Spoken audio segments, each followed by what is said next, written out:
Glass नहीं है आपके सामने, ये किसान के 2 खेत हैं, इनमें दोनों में बराबर मिट्टी लिया गया है। जो तरीका मैं अभी आपको बता रहा हूँ, सेम तरीका आपको अपने जिस किसान के सामने आप प्रोडक्ट को प्रेजेंट कर रहे हैं, अपने साथी को बता रहे हैं, तो सेम तरीके से आप बता सकते हैं। आपको 2 ग्लास लेना है, 2 ग्लास नहीं हो बीकर ले सकते हैं, बीकर भी नहीं है कांच के ग्लास ले सकते हैं, अगर वो भी नहीं है तो डिस्पोजल के गिलास ले सकते हैं। आपको दोनों में किसान के यहाँ की मिट्टी लेनी है, ठीक है सर। दोनों ही मिट्टी को बराबर दोनों गिलासों के अंदर बराबर डाल लेना है, ठीक है। एक में आपको जल संचय का इस्तेमाल करना है,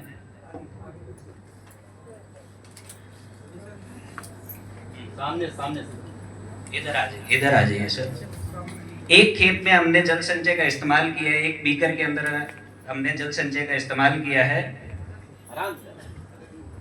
हाँ। और ये प्रोडक्ट है, आपको एक फसल चक्कर में एक बार डालना है। कब डालना है? जब आपका खेत खाली हो, खेत में जुताई होने वाला हो। जुताई करने से पहले आपको 1 एकड़ में 5 किलो जल संचय लेना है, उसमें 10 से 15 किलो सूखी मिट्टी अच्छे से मिक्स करके पूरे खेत के अंदर छिड़काव कर देना है।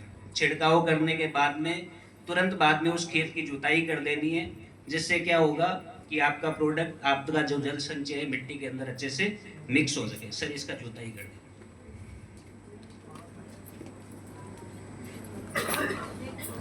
जिस खेत के अंदर हमने खाद का इस्तेमाल किया था उस खेत की हमने जुताई कर दी, और जिस खेत में हमने खाद का इस्तेमाल नहीं किया था, ताकि हम देख सकें अभी की क्या कंडीशन है और खाद का इस्तेमाल करने के बाद में आपकी खेत की क्या दिशा और दशा हो सकती है। अभी खेत की जुताई करने के बाद में क्या काम आता है कि आप करते हैं सिंचाई। सिंचाई किस लिए की जाती है? कि आपकी मिट्टी के अंदर पर्याप्त मात्रा के अंदर नमी हो। जो चीजें मैंने आपको पहले बताई थी कि 40% तक पानी बचाता है, तो कैसे बचाता है वो देखते हैं। हमने 100 तक मिट्टी लिया था और 100 ml ई-वेस्ट के अंदर पानी डाल देता हूं।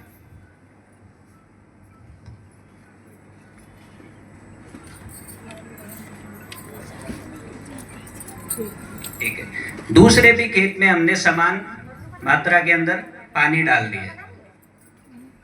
थोड़ा सा इस प्रोसेस को जल्दी फास्ट हो जाए, इसके लिए एक बार दोनों बीकर की मिट्टी को अच्छे से मिक्स कर दीजिए। अभी सब लोग जानते हैं कि अगर मैं बात करूं यूरिया डीएपी की, तो लगभग 1973 के अंदर यूरिया आ गया था, और लगभग आज 2026 में बात करूं तो 50 से 55 साल हो गया। सब लोग यूरिया डीएपी इसलिए डालते हैं क्योंकि पड़ोसी डाल रहे हैं। आज मैं बात करूं, कोई भी व्यक्ति बीमार होता है तो ऐसा है नहीं कि डॉक्टर उसकी शक्ल देख के उसकी दवाई देता है। कितने लोग किसान हैं यहाँ,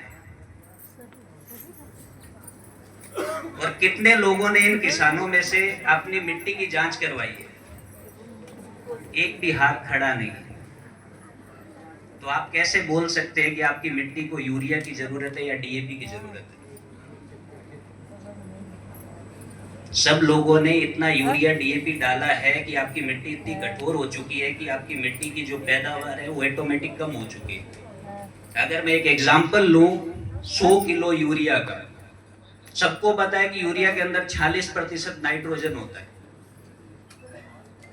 100 का 46%, 46 किलो आपका पौधा उसको यूज कर सकता है, पर बचा हुआ 54 किलो क्या है? वो कचरा है। अगर आप साल में 3 फसल लेते हैं तो 150 किलो कचरा आप अपनी मिट्टी में डाल रहे हैं। और 1973 से 2026 की जो टाइमलाइन देखेंगे तो लगभग 25 टन आपने कचरा अपनी मिट्टी के अंदर डाल दिया। क्या वो जरूरी था? उससे क्या हुआ? आपका ऑर्गेनिक कार्बन खत्म हुआ, ऑर्गेनिक मैटर खत्म हुआ, आपकी मिट्टी की जो पानी पकड़ने की क्षमता थी वो खत्म होगी। तो अभी क्या है कि डिपेंडेंसी केमिकल के ऊपर होगी कि आज मैं केमिकल यूज करूंगा तो पैदावार आएगी, अगर कल बंद कर दिया तो नहीं आएगी। कोई भी लत अगर लगी हुई है वो एक दिन में नहीं छोड़ी जा सकती, उसको धीरे धीरे कम करना पड़ता है। उसकी डिपेंडेंसी कम करने के लिए धीरे धीरे उसको कम करना पड़ता है। इस खाद का अगर आप इस्तेमाल करते हैं तो आपको जब भी इस खाद का इस्तेमाल करेंगे तो जो भी खाद केमिकल आप यूज करते हैं उसकी क्वांटिटी 20% कम कर सकते हैं। क्यों? हमने दोनों ही बीकर में बराबर मिट्टी लिया था, बराबर पानी डाला। ये कंडीशन अभी की आपके खेत की है। ये जो ऊपर हिलता हुआ पानी आप देख सकते हैं, ना तो आपके मिट्टी के काम आ रहा, ना आपके पौधे के काम आ रहा। अगर 100 किलो यूरिया डीएपी जो इस मिट्टी के अंदर आपने डाला है, तो लगभग 30-40 किलो इस पानी में घुला हुआ है। मानते हैं आप? दिख रहा है सबको? ठीक है, जब ये पानी उड़ेगा तो ये आपकी खाद को भी लेके उड़ेगा। तो कोई व्यक्ति अगर 100 किलो डाल रहा है, 40 किलो वेस्ट हो जा रहा है उसका, और जहां आपने इस खाद का इस्तेमाल किया होगा तो ये पूरे पानी को पकड़ के रखेगा।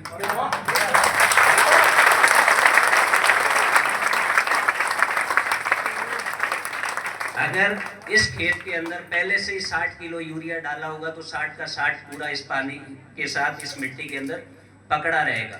जब इसके अंदर आपकी जड़ जाएगी, जो पौधा उगेगा, तो वो कितना अस्पुष्ट होगा। क्यों? क्योंकि उसको अच्छी मात्रा के अंदर जो आपने खाद डाली है वो मिल रही है। वो पानी जो आपने इस मिट्टी के अंदर दिए वो लगातार जितना पौधे की जरूरत है उतना इसको मिल रहा है। साथ ही ये ऑर्गेनिक होने की वजह से इसके अंदर ऑर्गेनिक मैटर है 60 से 65%।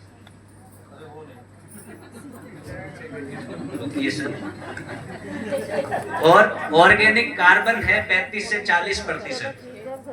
अगर मैं एक गोबर की ट्रॉली की बात करूं सर, तो आपकी गोबर की ट्रॉली के अंदर केवल 8% ऑर्गेनिक मैटर होता है और 3% ऑर्गेनिक कार्बन होता है। अगर गोबर की ट्रॉली का एवरेज रेट मानूं तो 2500-3000 की एक गोबर की ट्रॉली आती है, और वहीं अगर मैं जल संचय की बात करूं तो 2250 रुपए का 5 किलो है। अगर एक पैकेट आपकी गोबर की ट्रॉली का काम कर रहा है तो 5 पैकेट कितना काम कर रहा है।